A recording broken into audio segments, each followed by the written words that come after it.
ci la ma nee posé question. D'accord, allez-y. man Azer laa nekk depuis 2009. Oui. dossier bii nii nga xamante ni moo nekk nii les sous-gras de la presse. ñun travailleurs de Azer à 98%. xam nga kañ la ñu yëg ni Sénégal dafa signer contrat avec une entreprise espagnole pour l'électrification de 1500 villages xam nga kañ lañ ko yëg le jour de la passation de service du directeur général sortant man Alioune Badara Lo ak pas mal de mes collègues yoo xamante ni ñi ngi biir Azer jour boobu la ñu yëg ni y a un contrat entre une entreprise espagnole dénommée AAE Power et une entreprise et l'agence sénégalaise d'électrification rurale pour faire des villages te boobu man j'ai posé la question avant boobu bi ñu ma joxee une requête pour ma liggéey ci parce que dans la direction où je suis on fournit la liste des villages parce qu'on gère la base de données villages du Sénégal bi ñu ma joxee këyit ne ma une requête de AAE Power Sénégal pour une liste de villages damaa dem ba ci kilifa gi DG bi parce que man je travaille comme ça may ko DG AAE Power abréviation la quoi lan lay signifier ak kan la mu ne ma limite-toi à ce qu'on te demande. Ah bon? demal nga fournir liste village deewul de mu ngi dund ma wàcc def sama liggéey tout en ayant dans un coin de ma tête que suba buñ ma laajee ci dossier bi sama premier tontu loolu lay doon. Le contrat a été signé avant l'alternance les fonds ont été libérés avant l'alternance DG Jean-Michel Sène bi mu ñëwee jël service ci jour boobu. allez-y. c'est-à-dire les autres contrats là avant bii. est-ce que dañ ko daan exposé conseil d'administration ou bien est-ce que le personnel était informé avant. conseil d'administration c'est autre chose parce que foofu ñemewoo def dara ci kër te yéegaloo ko conseil d'administration en tant qu'ancien administrateur. j'ai posé non, en fait, une question. il veut dire ndax yeneen contrat yi ñu doon signé. yeneen contrat bi ñun dañ ko doon yëg en tant que travailleur. par quel canal. dañu doon def ay kick-off meeting dañu doon def ay préparation dañu doon ñëw ñun la direction des études et de la planification ñu xamal ñu jox ñu fiche de projet bi ñu xam le nombre de villages à fournir xam les cibles à atteindre est-ce que comprends nga parce que enveloppe lañ lay jox. non da déedéet leer man doyalu ma bu leeree te doyalu ma damay wax mu gën a leer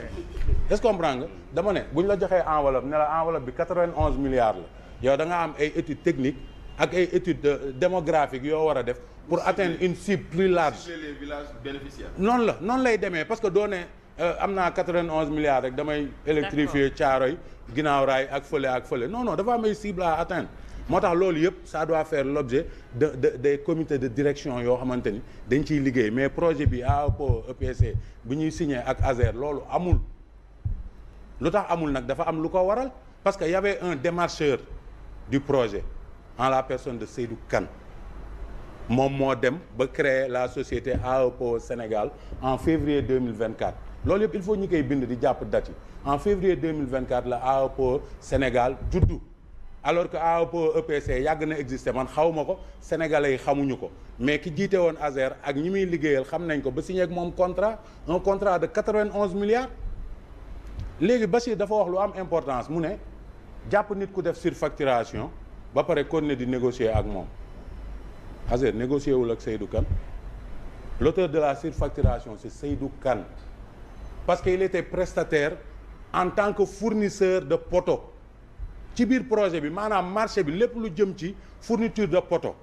Seydou Kane moo la ñu joxoon prérogative boobu ci connexion bi mu am wala entente bi mu am ak AAPO EPC ñoom ñoo ko ne ci pàcc projet bi loolu lañ la sant yow yaa gérer affaire fourniture de poteaux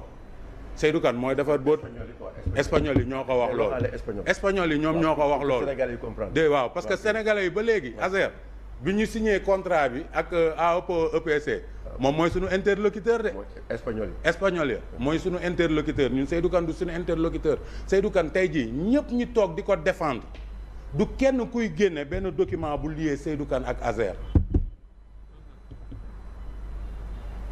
li leen mën a li fi nga xamante ni mën nga fa teg sa baaraam ne fii am na fu ñu bind AAPO EPC AAPO Sénégal Azer mooy xam nga lan benn mémorandum benn entente bu ñu am entre AAPO EPC ñëw na nee na DG Azer bi fa nekkoon man de jël naa Omar muy AAPO Sénégal pour bu ñuy def contrat bi moom moo may jox ay poteaux en béton mémorandum boobu kan la lié tey jii bu fekkee contrat bi lié AAPO EPC ak AAPO Sénégal amatul est-ce que mémorandum boobu mën na ko ne def fois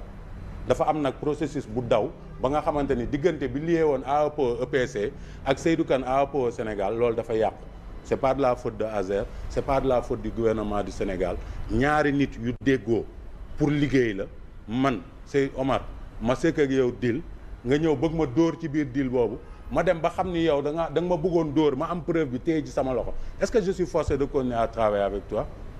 Seydou Kane li mu def mooy déjà par rapport à la surfacturation des poteaux je pense que le DG de Azer est sorti hier et a montré des chiffres parce que man ñi ma gis ñiy wax ci Azer yëpp doo gis kenn ku ciy permettre sax mu def nii document pour ñu def capture d'écran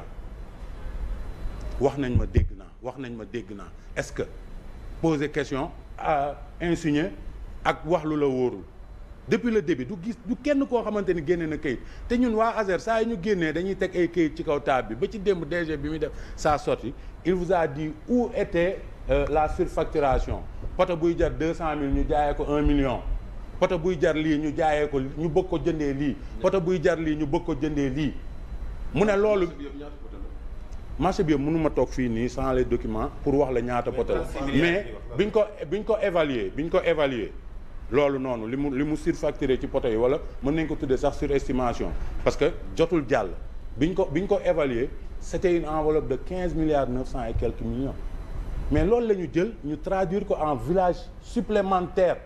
mais Azer ba léegi continuer wul di wax ak ki defoon surfacturation de parce que Azer waxul ak Seydou Kane AEPO EPC parce que signé wul ak moom contrat du wax ak moom pourquoi mu war a wax ak moom Seydou Kane c'est un homme d'affaires qui est entré dans un business pour se faire de l'argent la façon dont bi mu ko noon dandar defee jaarul yoon am ku ñëw xale bu ndaw ñëw gis ko léegi beneen question bi ñuy posé mooy ñi taxaw fii di wax ak Seydou Kane yëpp muy yenn journalistes yi yenn chroniqueurs yi taxaw di waxal Seydou Kane ba ci yenn benn député bi commencé temps yi yëpp di wax ci moom ñoom nañu wax ana Seydou Kane Seydou Kane du dëgg tànkam Sénégal. Pourquoi? Parce que justice mu ngi koy seet. Ah bon? Oui. man maa la ko wax yow kan man maa la ko wax ma ne Seydou Kane du dëgg tànkam Sénégal parce que justice mu ngi koy seet li mu utiliser ay faux documents administratifs dem di ci dóori un espagnol loolu mu ngi ci loxo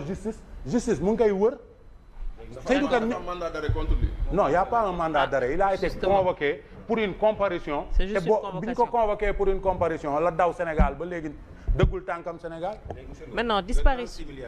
waaw 36 milliards yi c'est de l'argent qui a été décaissé par l'ancien directeur général, l'ancien ministre de l'économie et des finances, l'ancien directeur du budget ak ñooñu fi nekkoon nga xamante ni ñoo gérer finance su Sénégal ñoom ñoo def décaissement yooyu sur 2 titres benn sur avance de démarrage beneen sur avance sur travaux xawma engagé dépense engagée tey jii fi ñu war a jaajëfale Jean-Michel Sène te gis ni dafa bëgg a intérêt Sénégal projet bi Bachir mu ngi wax mu ne projet bi démarré wu mais loolu amul projet bi démarré na man Azer laay liggéey c'est une information que je vais te donner tey jii fi mu toll nii on l'a Je ne le savais pas. ah waaw tu ne le savais pas Je savais pas. d'accord naa ci ak yow Bachir parce que yow xam naa la Voilà. man Vélingara xam naa fa ay mbokk de waaw xam naa nitu Vélingara ni ñu mel seen intégrité ak lépp xam naa Merci beaucoup. c'est je te jette pas de fleurs nag Merci. dama la ne travaux yi mu ngi dem tey jii on avait fait une phase pilote de 40 villages pour évaluer